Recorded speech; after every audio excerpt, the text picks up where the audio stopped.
Now, Dr. Gonzalez went to the funeral and persons chose to respond to him, as we say in our own colloquialism, to boo him. In fact, if you go back to Friday, July 18th, 2014, page 3 of the Searchlight, should PM Gonzalez attend the funeral of Lynch? And there's a long article there to talk about it, right? And I don't want to go back to read it, just to point people to it. Now, the booing took place, as far as I understand, inside the walls of the church. Now, what we are expected to do is to analyze that for what it is worth. To me, it is saying two things. Firstly, that the persons who were engaged in the exercise of booing the Prime Minister were so passionate about it, so emotional about it, that the fact that they were within the walls of the church, that was not enough to temper their passions. What must have been done by Dr. Gonzalez to raise such an emotion that the walls of the church could not temper it for these people? That question has to be asked and answered by those people who are relevant. Secondly, that people could not take the reverence of the church for what it is sends a very loud message to the church or the Christian society here in St. Vincent and the Grenadines. And to me, that message is that until the Christian society stands up and speak out against wrongs in this country, what is going to happen is that people will slowly but surely disregard the very place where you go and you call a sacred place, a place that is reverent to you, a place where you want to go and engage in your worship. So what Father Friday has said, Father Friday has spoken, albeit late, because Father Friday and the others were keeping themselves quiet when a number of things were happening in this country. And hadn't that taken place in the church, Father Friday may not have still spoken to the issue of the soul. Here's your bruise, you know.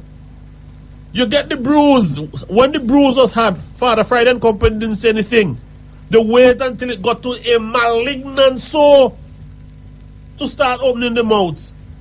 So what happened in the church? People could cast aspersions on wrong or right. Stone rise up, I am saying that the very stone will cry out if people like that Father Friday and company decide to keep them all quiet. So I have addressed those two issues. Firstly, the premeditations as to what may have happened and what eventually happened.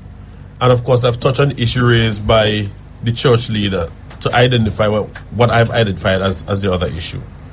Now, if you remember the last time I was here, there was a discussion on the radio about booing. Because we're talking about what had happened to Skinny Fabulous at the Victoria Park. And the general view was that there's nothing wrong. It is almost part of our culture to boo somebody, to say that we do not agree with the manner or style in which you're doing something. I remember saying in the same program that I was assisting on tour with a show, and there was this particular individual who came on two separate shows, and all he did was boo. You know, at one time we had over 600 people, one guy was booing. Fine. That's how he chose to express himself, right? When Mandela, during the funeral service for Mandela, President Zuma was booed. Yes? So it comes from Africa. Part of the Africanness of us is to use that way to say that we disagree with the style or the manner in which things are done. Now I want to say this, and I know some people will not agree with me, but I don't care to have the agreement. I will say this. The only reason why it could have been said that, you know, Dr. Gonzalez wants to go to the funeral in his capacity as Prime Minister, but he would wish that things would be orderly as it goes there. He, having listened to or heard persons on various calling programs, got an insight that things may turn out the way they did turn out. Yeah? He could have taken the decision that I'm going to the funeral, that is his right. as a Vincentian and as a person, strip him of the prime ministership, is entitled to so go. Good.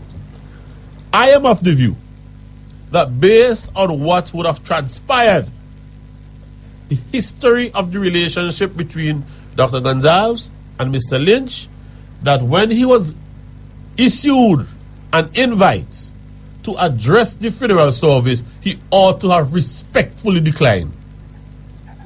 And I make no bones about that. The moment he decided he would accept the invitation and seek to address the gathering, I say Dr. Gonsalves knew what was likely to happen and he wanted it to happen, and that is why he went ahead and accepted the invitation to speak. Now, people could chop off my head for that. That is my view. Yeah? Then there's an article, Touch Not the Lord's Anointed, because I want to swipe them all in. Touch Not the Lord Anointed, yeah? By some concerned citizen and friend of the Lynch family. And on page 11 of the news, in that first column of the article, it says, it's continuing from page 7 in the same newspaper. It is ironic that the very man E.G. Lynch made a career of opposing was the same who took to the podium to request dignity. Yeah? To request dignity, peace and solidarity to honor the life of Mr. Lynch. Dignity, peace and solidarity to honor the life of Mr. Lynch. Listeners could take what they want from that. Prime Minister Dr. Gonsalves is quoted, yeah? I came here at the invitation of the family to speak. Now, I don't know, and I'm saying this, I do not know whether the presence of Granville Williams in South Leeward seeking to become a candidate for the ULP has anything to do with an invitation issued to Dr. Gonsalves to go to the funeral, still hoping at last minute he could edge out Jomo Thomas. I don't know. So I'm not saying that is the case, but I leave the listening public to measure it as well as they want to. This is Dr. Gonsalves speaking, I have known E.G. Lynch for a very long time, and I have come to honor him with my presence. In his lifetime, you refused to honor him. In his death, you come to honor him. I shall publish my tribute at an appropriate time. Well, that is the right thing to have done in the very first instance. And I want to thank the family, and hear this, and the vast majority of people who are gathered here. The vast majority who wish to have the funeral service proceed in peace and dignity, having done so in accordance with the wishes of the family, and I express my condolences to them. The vast majority. So what Dr. Gonsalves is saying here is just, it is a small minority. What do you just call them? Minority rump. As far as he's concerned, it's a minority rump that misbehave. So it was a minority rump that misbehave and the vast majority of people behave so nicely. Why is this the national issue? Because we have to glorify some people in this country and demonize the others? Absolute rubbish. That's how I regard it. Yes? And then the person goes on to say, it is important to note that from the time of Mr. Lynch's death announcement by the Honorable Arnim Eustace, NDP callers began to call in Nice Radio to announce their threats and plan to disrespect. Interestingly, the same calling segment is hosted by a different NDP leader every morning. To this premeditated act of bullying, the sole retort of the host was, this service will be hosted by the deceased family, not the NDP. But that is not an insignificant statement either. The funeral was the private function of the Lynch's family.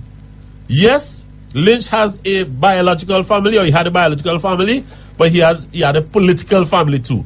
And so the political family converged to lend their support for the work that E.G. Lynch would have done over the very many years. And this brings me to another point of argument that is on the airwaves and in the papers, that Arnim Eustace, leader of the NDP, ought to have stood up and tried to calm the people down. Now, Arnim Eustace did not, and I say, I agree with Arnim Eustace 1,000,000% that he did the right thing. Now, people could take off my head for that too, but I will give my own justification.